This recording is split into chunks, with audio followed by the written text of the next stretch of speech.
My name is Kevin. If you ask me if I believe in fate, I'll laugh and say that I only believe in midterm schedules and the poorly brewed cups of coffee at the shop right on the corner of the dorm area. But that was before Eric entered my life like a difficult math problem, one that gives me a headache but also one I don't want to finish solving. The story began in the fall semester at a public university in the American West. I was a sophomore majoring in psychology. The only problem was statistics. Numbers and I were like polite neighbors. We nodded at each other when we crossed paths, but we absolutely avoided conversation. After failing the first quiz, I reluctantly signed up for the school's tutoring service. They responded quickly, "Your tutor is Eric Collins, a senior majoring in applied mathematics." I just thought, fine, as long as he's patient. Our first meeting was at the Central Library. I arrived 10 minutes early, nervous enough to fix my hair a few times. He showed up right on time. The guy standing in front of me was tall, broad-shouldered, with dark brown hair slightly tousled.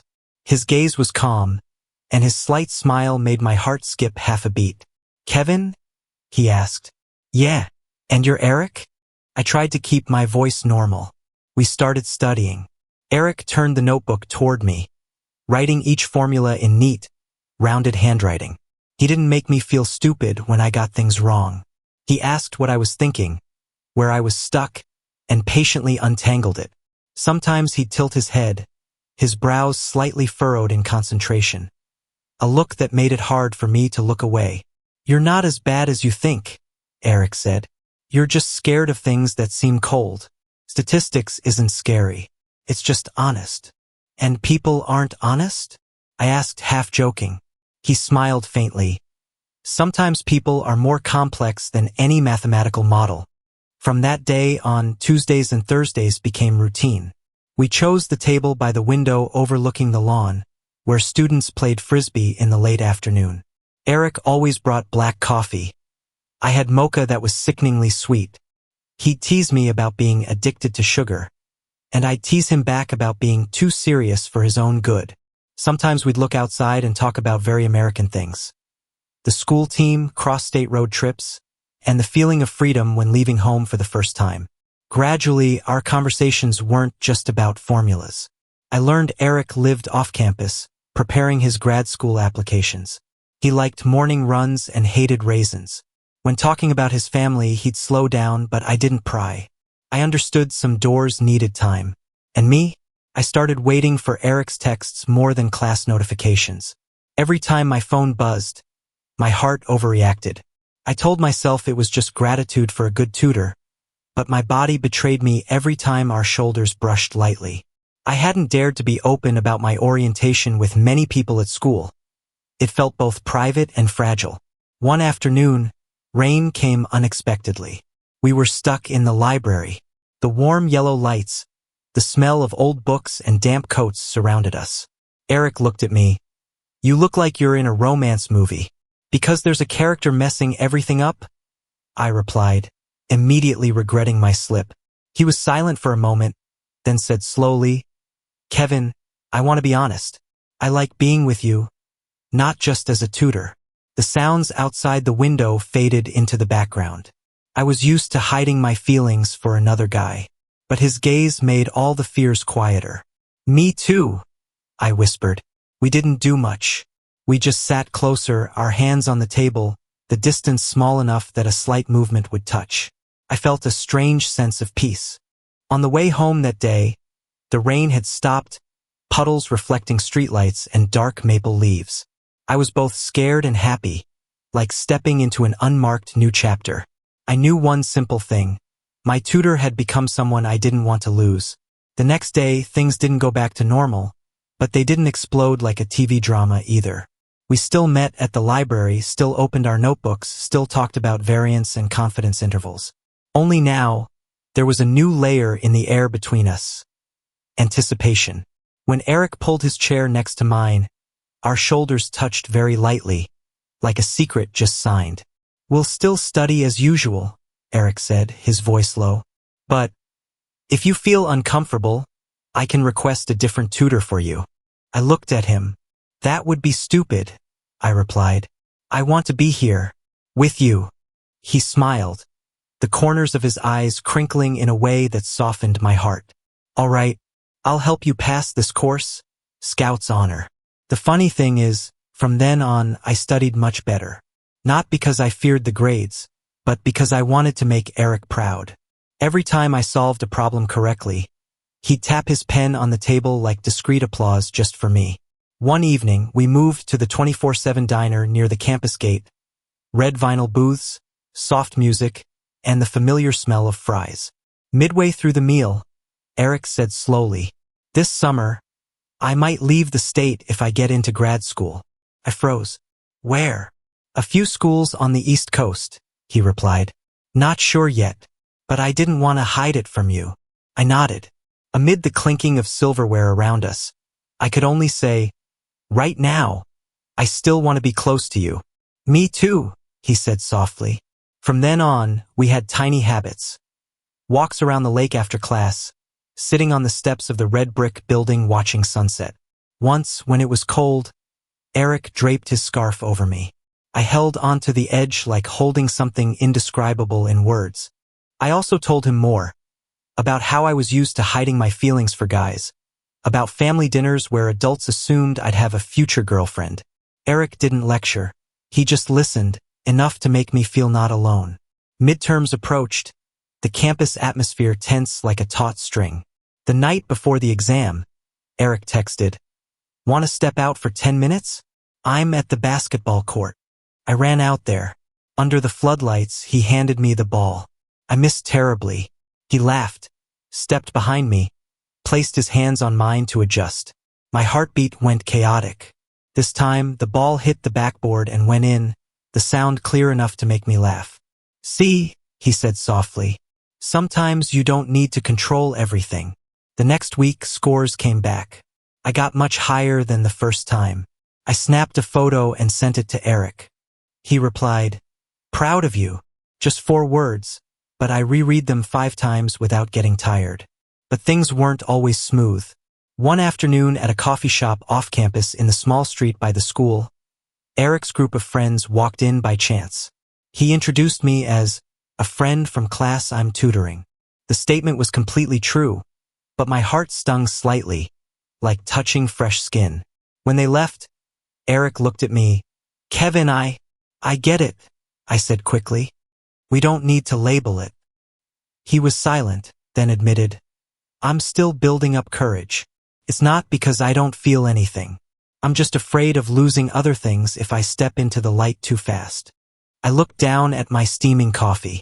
I was scared too, but most afraid that silence would drive us apart. Under the table, I lightly touched his hand.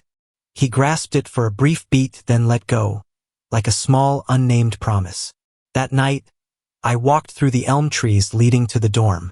Dry leaves crunched under my shoes, the wind carrying the damp earth smell of fall into my jacket. I understood my feelings had crossed the safe zone. It wasn't just liking a kind tutor.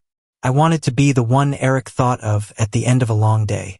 I tilted my face to the night sky, stars twinkling like ellipses. I didn't know what our future would be like, but I knew I'd crossed the boundary of caution and had no desire to go back. The weeks that followed passed like a song with a strange rhythm. Not fast, not slow, but each note hitting somewhere inside me. Eric and I continued meeting under the guise of studying, but the pauses between exercises were what really kept my heart busy. One Thursday evening, the library was packed because exams were closing in. We moved to a group study room on the 3rd floor, with large glass doors overlooking the lit parking lot. Eric spread out scrap paper, but instead of starting the exercises, he sat still for a moment. "Kevin," he said, his voice a bit hoarse like after a long run, "I've been thinking a lot about us." My heartbeat veered off track. "Yeah, me too." He propped his elbows on the table, twirling the pen between his fingers. "When I'm with you, everything feels calm. But it's also scary, because I find myself wanting more than I planned for my senior year." Couldn't hide a small smile. "I'm not a long-term equation. That's the problem." He looked at me, his gaze serious enough to make me breathe deeply. "I think you are long-term." I turned away, looking at the lines in my notebook as if they could guide me. In life, it's rare to hear someone speak about me with such certainty. The feeling of being seen, truly, made me warm and trembling. But the world outside that glass room still existed with all its silent rules. In the hallway, a few students laughed and talked, footsteps echoing. I thought about what he'd said about possibly leaving the state. That reality lay between us like a thin but sharp sheet of paper, capable of cutting at any time. "Eric," I said slowly, "if you leave this summer, I'll be happy for you, and probably sad for myself. But I don't want to pretend like nothing special is happening now because of that fear."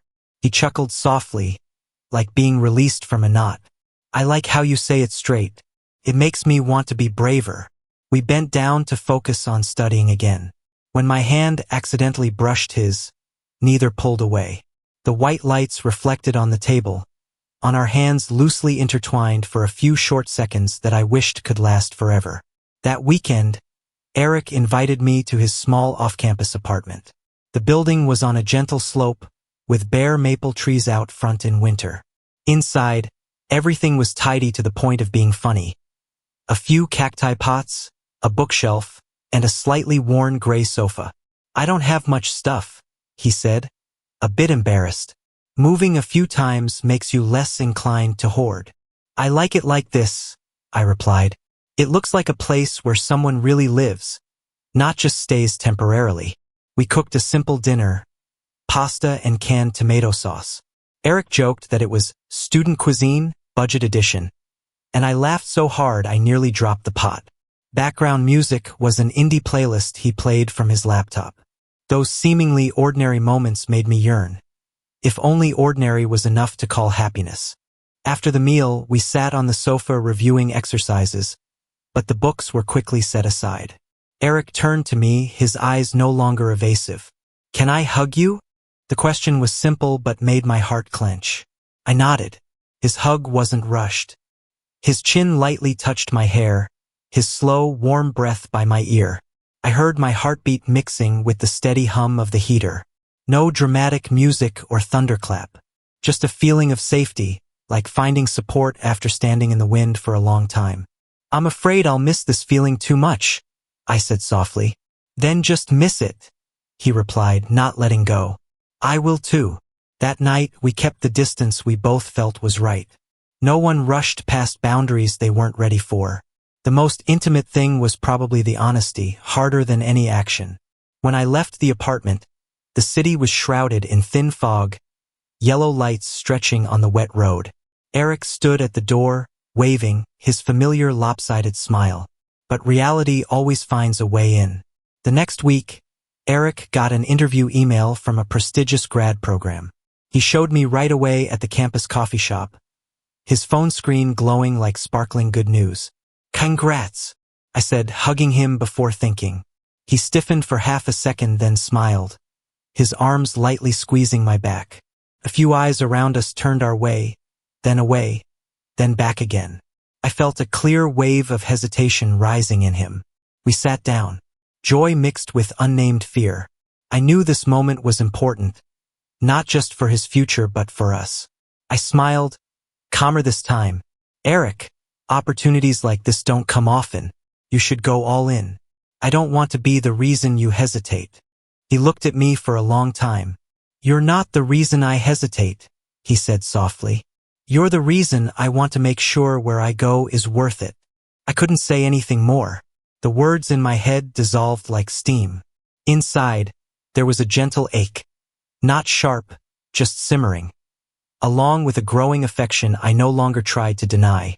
Winter came, wind carrying cold through the campus. Students bundled in thick coats, hurrying between brick buildings. Eric and I continued studying, laughing, touching each other with small gestures enough to say more than words. But as spring neared, the question of the future stood right at the threshold. I realized I was in love, not the fleeting crush kind, but the type that roots quietly. My tutor didn't just help me through charts and numbers. He taught me how to face the truth in my heart.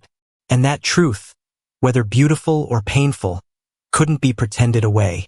Spring arrived with greening trees and louder music on the lawn every weekend. But in me, a different kind of waiting grew. Eric started interviewing at schools. On weekends he was away. My dorm room suddenly felt bigger than usual, like a space just the size of his shadow. We texted constantly. Small updates, a flight delayed an hour, a makeshift meal at the airport, an interview room with a window overlooking a river, became my way of following him from afar.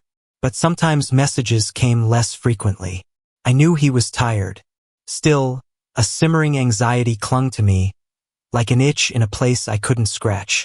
One evening, after 3 days without seeing each other, Eric showed up at my dorm door.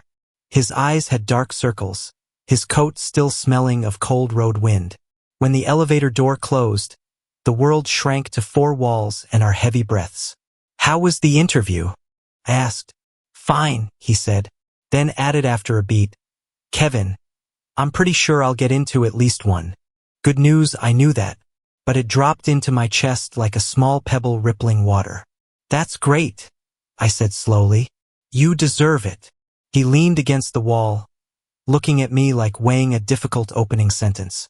"I'm afraid we're building something. Right when I'm about to leave." My heart clenched. "You want to stop?"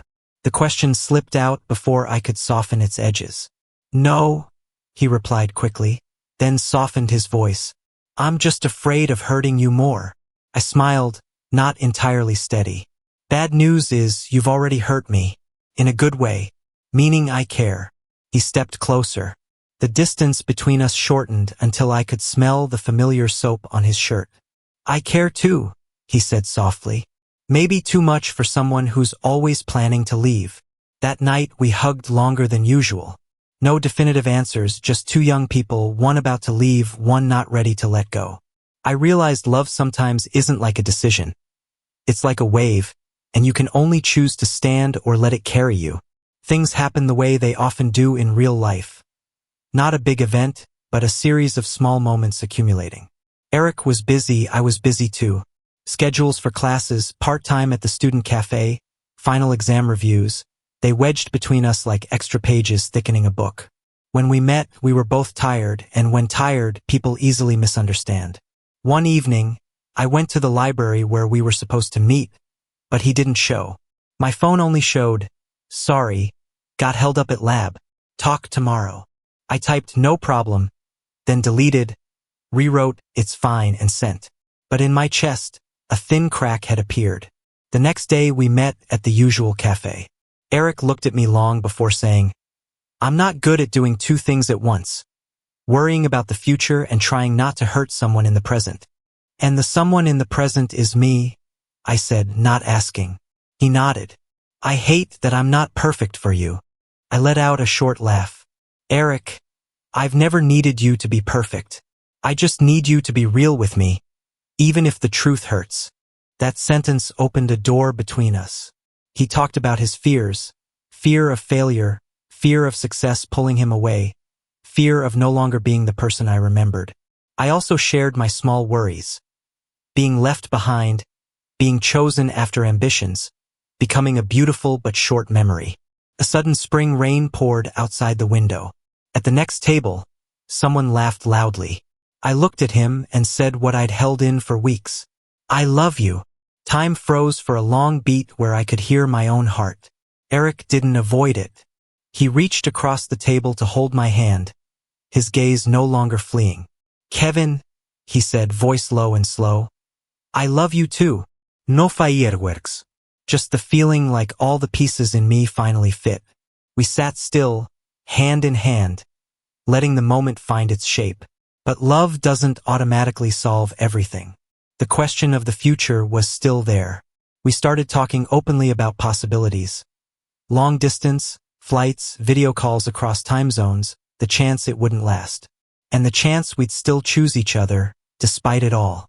That night, I walked back through the empty baseball field.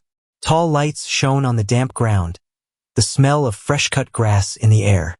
I realized, loving someone doesn't mean holding them back at all costs. Sometimes it's opening the door for them to chase dreams, and believing there's still a thread connecting you, no matter the distance. I looked up at the dorm row, lights dotted like windows of unfinished stories. I didn't know what the next chapter would be. I only knew I'd spoken the truth. And the truth, though trembling, made me feel more alive than ever. The acceptance letter came on a May afternoon, when sunshine poured over the lawn in front of the department building like thin honey. I was closing my laptop when my phone buzzed. Eric's name appeared with the message, "Got in." Just 2 English words, no exclamation, no emoji. Yet I had to breathe deeply 3 times before replying. "Where?" I texted. He called instead of typing. His voice rang in my ear, warm but with an unhidden tremble. "Boston. Full scholarship. Kevin, I'm going." I smiled, though something tightened in my chest. "Awesome. I'm really proud of you." A beat of silence. "You okay?" The question was simple but hit right. I stepped into the hallway, back against the cool wall. "Not completely okay," I said honestly. "But I'm still happy for you. Both can exist at once." He exhaled, light and long. "Thanks for being real." We sat in silence over the phone, like 2 people watching the same horizon from different places. That day, for the first time, I felt the future had a sound. The roll of suitcase wheels, the closing of airplane doors, us saying "see you soon" without knowing when. The following weeks passed in preparation mode. Paperwork, vaccinations, housing, conversations cut short by endless to-do lists. I helped Eric pack. Each book he put in the cardboard box was a quiet inventory of life. A cracked porcelain coffee mug, the old hoodie I'd once dozed on his shoulder, yellow notes filled with formulas. "Keep this," he said, handing me an old movie ticket we'd gone to. Our first memory where I intentionally sat closer than necessary. I laughed. "I thought the theater seats were narrow." "No," he replied, his familiar lopsided smile. "I did it on purpose." The last evening before his flight, we went back to the small lake behind the department. The water was flat as a mirror, reflecting the long string of yellow lights. We sat side by side on the wooden steps, shoulders touching, not trying to find grand words. "I'm not promising it'll be easy," Eric said first, "but I promise I won't disappear. And if it ever gets too hard, I still want us to talk, not go silent." "I'm not promising I won't be scared," I replied, "but I promise I won't pretend I don't love you, just to hurt less." He turned to look at me, his eyes bright in the dark. "Kevin, you make me believe I can chase what I want without cutting out my heart." I chuckled softly. "So consider me your tutor too." "Tutor in courage," he said. "Part-time job, long-term impact." We kissed for the first time right then. Not dramatic, just a slow gesture, hesitant then firm. The scent of wet grass and lake water mingled. The world shrank just enough for 2 people and the offbeat thump of hearts. I thought, if love has a shape, that moment was it, not perfect but real enough not to mistake. The day he left, the airport was like a small, sleepless city. Electronic boards scrolled destinations, like possibilities constantly unfolding. We stood near security. I kept calm until the PA announced his flight.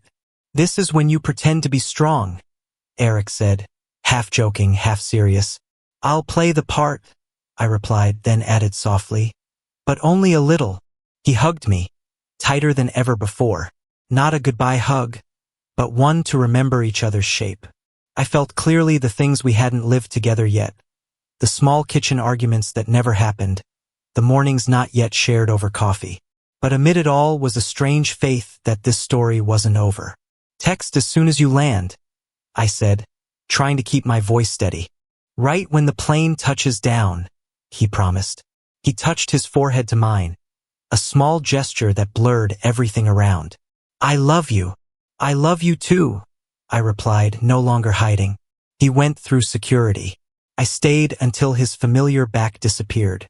When I turned away, my eyes were wet, but my chest lighter. Love wasn't packed in that suitcase.